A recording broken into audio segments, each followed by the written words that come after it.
mga mama for today's video. So, samahan niyo ko guys, papuntahan palengke. So, for the go na naman kami.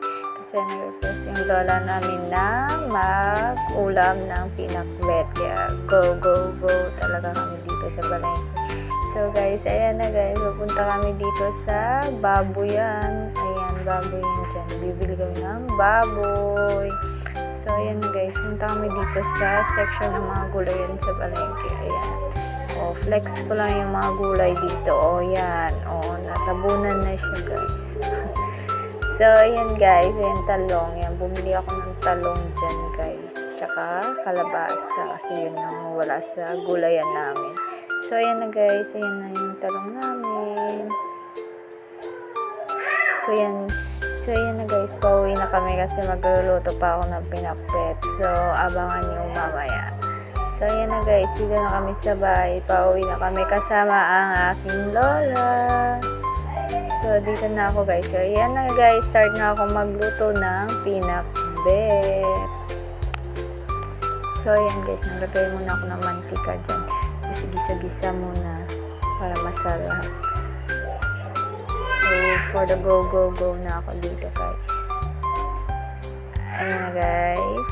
So, ito yung baboy muna yung ginisa ko guys. Para makuha ko yung mantika niya, ginisa ko muna yung baboy. Ayan na guys. Baboy una. Ayan. O, tumatalsik-talsik pa dyan yung mantika guys. Ang hirap talaga kalabanin yung mantika. Nakakapaso. So, hindi talaga ako marunong talaga magluto guys dahil sa mantika kasi natatakot po ako matalsikan ng mantika. Kasi manipis lang kasi yung balat ko. Kaya mabilis masaktan. Kaya sa mga nagbabalak na saktan ako, so don't please hurt my feelings. Shout out. So, ayan na guys. Ayan na yung baboy.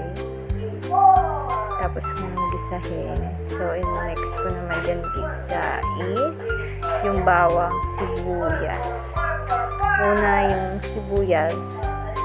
Kasi mabilis maluto yung bawang guys. Kaya sibuyas na muna yung una ko pa hindi siya mabato. Ayan na guys. Sibuyas.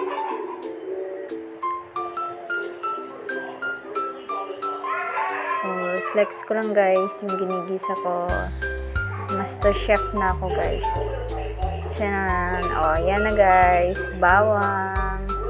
O, pinahinaan ko muna yung apoy guys. Kasi medyo malakas. Tumatalsik-talsik yung mantika.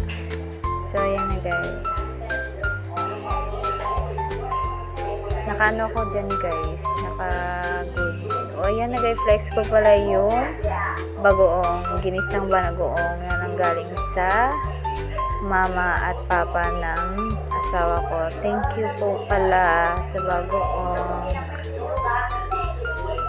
So, ginisa ko para mas masarap yung pinakbet. Ayan. For the talsik. Oh. So, ayan na guys, flex ko lang yung ginisa ko. O, ayan na guys, minekos-mekos ko na lang guys kasi nalobat yung cellphone ko. Kaya minekos-mekos ko na lang yung video. So, ayan na guys, nilagay ko na kaagad yung mga gulay.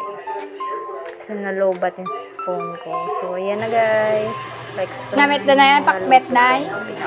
Namit? God? O, ayan, pinasabi yan kasi nanay kung masarap daw or hindi.